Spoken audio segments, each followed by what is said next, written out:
My name is Faye, and I work as an administrative staff member at a university medical office. I married a man named Steven. I thought this would be the start of a second chapter in my life, but little did I know, our marital life would end up being so short. I hadn't expected this when we got married. Steven has been working as a manager at a home improvement store since the time we were dating. My impression of Steven from when we first met was that he was kind, cared about family, and was decisive. He confidently proposed to me, and I accepted without hesitation, seeing him as a reliable person. Steven, who had been living with his parents until then, moved out of his home when we got married and began living with me. Both of us have busy work schedules, but somehow we managed to sync our days off and were planning our honeymoon. Just talking about it was fun, and at that time, I felt really glad that I married Steven. However, slowly the atmosphere started changing. The place where Steven and I lived was a 3-bedroom apartment, just 2 years old. It was new, but it was a bit far from the city and wasn't a luxury high-rise, so it was quite affordable. Considering all that, I decided to take the plunge and make the purchase. Living there was nothing inconvenient, and Steven never had a taste for luxury. So, you could say it was quite comfortable. One day, Steven told me, "My mother and sister want to come over to see our new home tomorrow, so I've invited them." Hearing this, my initial thought was that he should have discussed the date with me beforehand. After all, Steven would be off work tomorrow, but I had to work. His decisiveness was good, but sometimes he hurt me by not considering my feelings. "I'll be at work, is that okay?" Hearing that, Steven said, "Well, that's fine. We'll just look around the house a bit, and that should be it."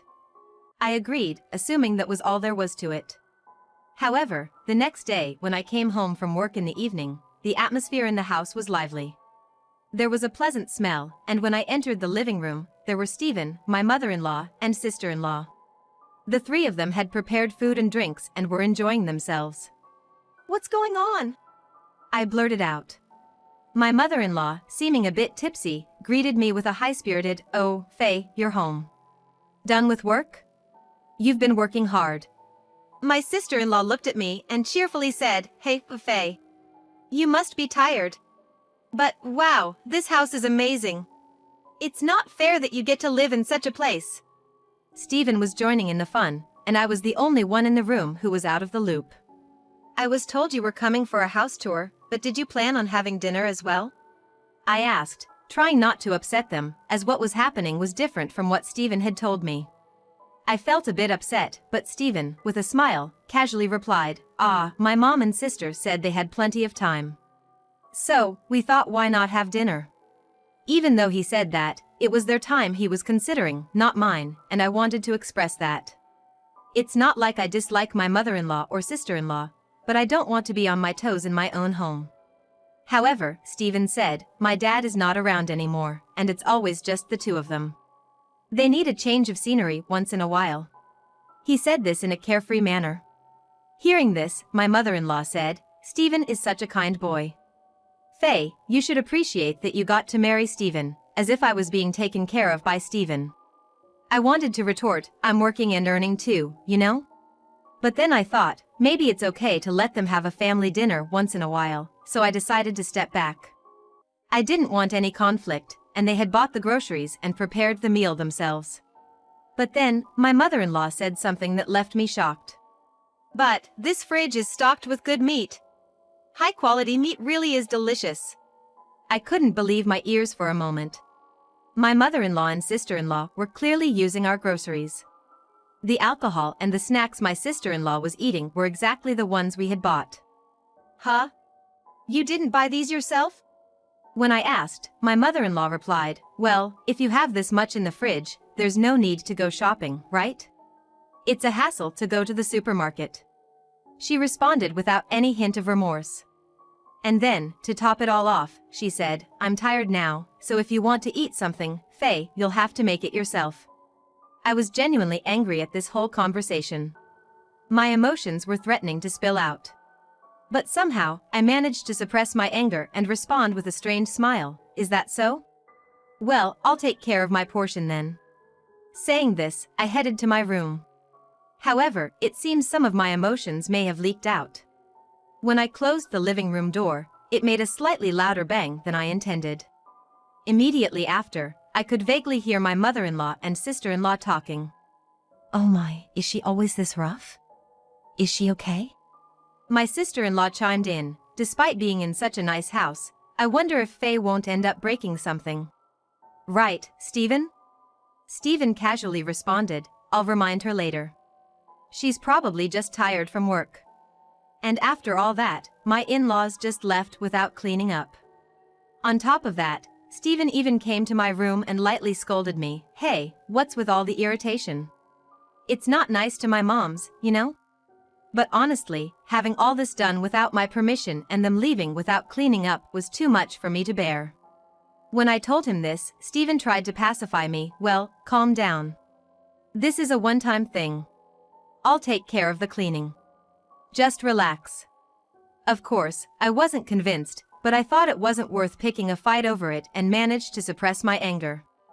I forcibly thought of this as part of Stephen's family love and managed to regain my composure. We also have our honeymoon coming up in a month, and I don't want to ruin our relationship now. After all, this won't happen again. Now I just need to think about our honeymoon and lift my spirits. However, that honeymoon turned out to bring misfortune. A month later, we went on our honeymoon. It was a plan to spend 3 nights in Alaska. I wouldn't have minded going overseas, but Stephen didn't really have a taste for luxury.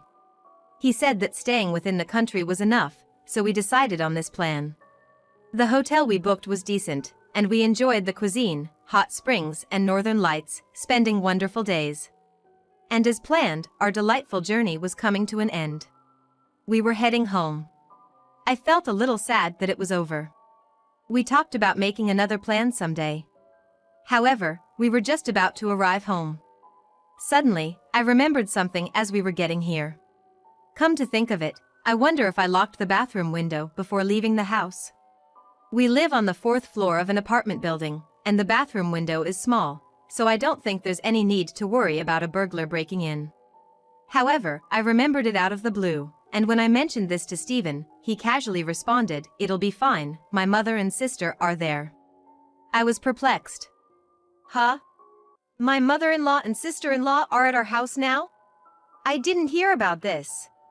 When I reflexively asked that, Stephen, with a calm expression, said, "Oh? Didn't I tell you?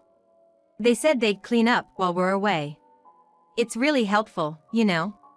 Dust piles up after 3 or 4 days." He said it so cheerfully. So that's it. He had given the house keys to my mother-in-law without my knowing. When I heard that, I became upset again. From then on, I barely spoke to Stephen and hurried home faster than usual. I couldn't help but worry about what was happening in our house. Upon arriving home and entering the living room, as expected, they were having another party. Moreover, dishes made from food likely taken from our refrigerator were lined up. "Oh, you're back? Did you have a good time?" My mother-in-law called out to us casually. Of course, I was in no state to give her a proper answer. She said something about cleaning up, but the place was messier than before. And on top of that, there seemed to be more bags from my mother-in-law and sister-in-law. When I saw all that, I could almost hear the last straw breaking inside me. "Enough! What are you doing? Please go home. This is our house. It's a problem if you keep doing as you please." I couldn't help but blurt out my frustrations. Upon hearing this, my mother-in-law said, "Oh Faye, why are you so upset? Aren't you in no position to say that? This is Stephen's house, so there should be no problem whatever we, as his family, do."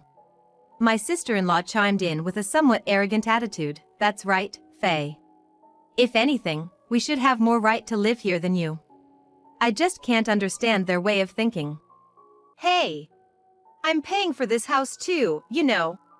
It's my house as well. So, I need you to get my permission too." I was filled with a feeling that I didn't want to hold back anymore. There was also a concern that if I didn't retort, they would get carried away.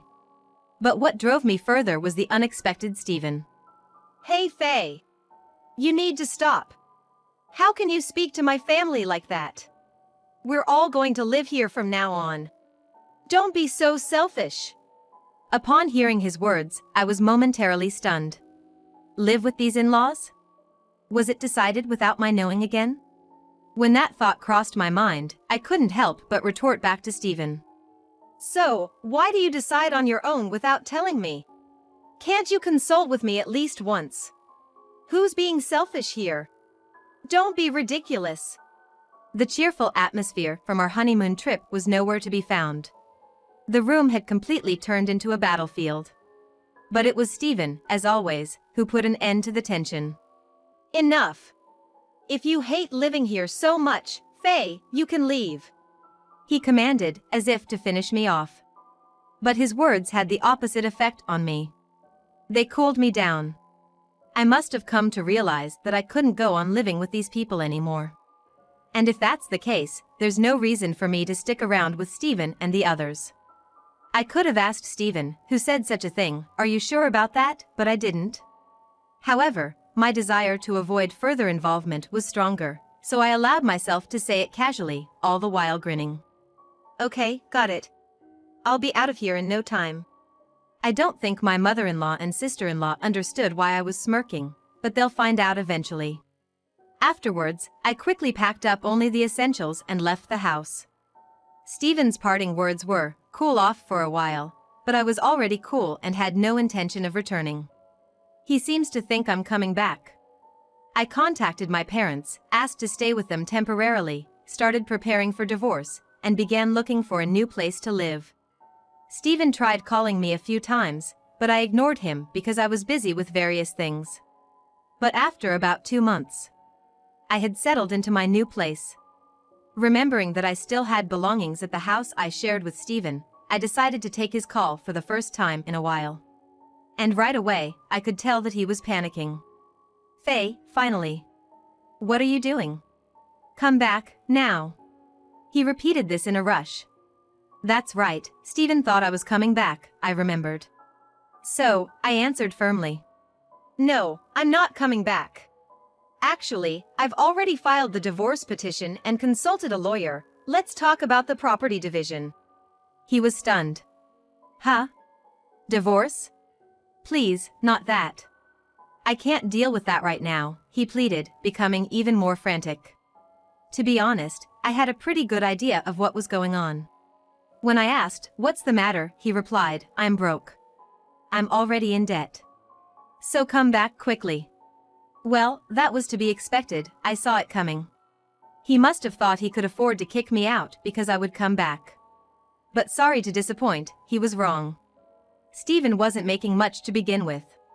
I think his take-home pay was about $2,000 a month.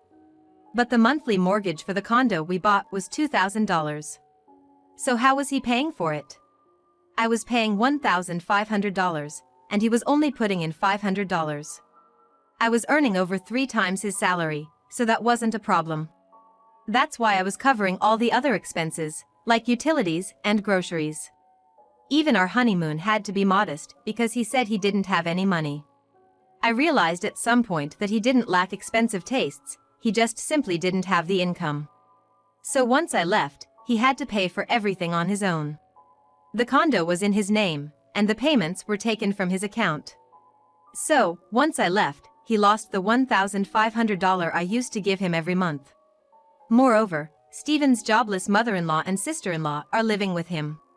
This is certainly going to add to the living expenses. So, it was only natural for me to be upset when Stephen made decisions about the house on his own or casually used things from the fridge. With just his salary, they wouldn't last a month. A life drowning in debt is a given at this rate. My mother is furious. She asked me, "Why did you kick Faye out?" Anyway, come back home right away and do something. I was at a loss for words. As it seems his mother and sister were under the mistaken impression that he earns a decent living. After all, he does have the title of store manager. But, it's a harsh reality that this title doesn't necessarily translate into a high salary. We bought a somewhat decent condo, and they entirely believed that Stephen was the one who paid more. It's pitiful, and there's no other way to describe it but foolish. Furthermore, it turns out that the mother-in-law, having used up all her deceased husband's assets, ended up rolling into my house broke. She and her daughter had been living in a rented apartment but seemed to have properly terminated that lease. What a family, right? There are moments when I'm mortified to have any familial ties with them. Now, I really want to settle our divorce as soon as possible. Just go ahead with the divorce process with your lawyer. Then, I'll consider the financial aspects. Upon hearing this, Stephen said, "Oh, really? Okay, all I need to do is just filling out the paper with my lawyer and sending back to the court, right?" With a voice that sounded as if he had been saved. Our divorce was finalized without any issues. I visited my previous residence to organize my belongings. After I completed the shipping procedures for my luggage. Despite his mother and sister being present, Stephen said to me, "Phew, you really saved me, Faye. I'm already $10,000 in debt. If things continue as they are, it's going to increase by another $5,000 this month." I was shocked at how quickly he accumulated so much debt. Apparently, his mother and sister have extremely poor spending habits. Despite this, they have no shame and are grinning while relying on my wallet. So, I said, "Well then, about the money. How about your mother and sister start working? If 3 people work, it will somehow work out, right?" Stephen and his mother were caught off guard by this. "Huh? Aren't you gonna help us out? What's that supposed to mean?" Stephen asked, to which I calmly replied, "What's that supposed to mean? That should be my line. Why should I pay for your living expenses? Earn your own share." I didn't say I would pay, I said I would think about it. So, I came up with a way for you guys to live here. They all started to create a ruckus, saying, "This isn't what we agreed upon. Are you really our daughter-in-law?" So, I said, "I'm not your daughter-in-law anymore, so good luck." I then got into my car and left my former residence. After a while, my mother-in-law and sister-in-law reluctantly started looking for work, but due to their laziness, they didn't get far. In the meantime, the loans keep coming and the living expenses keep piling up. Despite this, they have extravagant tastes and Stephen's debt just keeps increasing. He eventually borrowed from some dangerous places. It seems that even now, they live in fear of debt collectors. On the other hand, I can finally use the money I've earned for myself and am enjoying hobbies and traveling. When you lead a fulfilling life, it makes you even more motivated at work. One day, a doctor at work approached me and said, "You're really glowing recently, Faye." He was someone who had lent me his ear when I complained about Stephen. This was an opportunity for us to start dating, which has further enriched my daily life.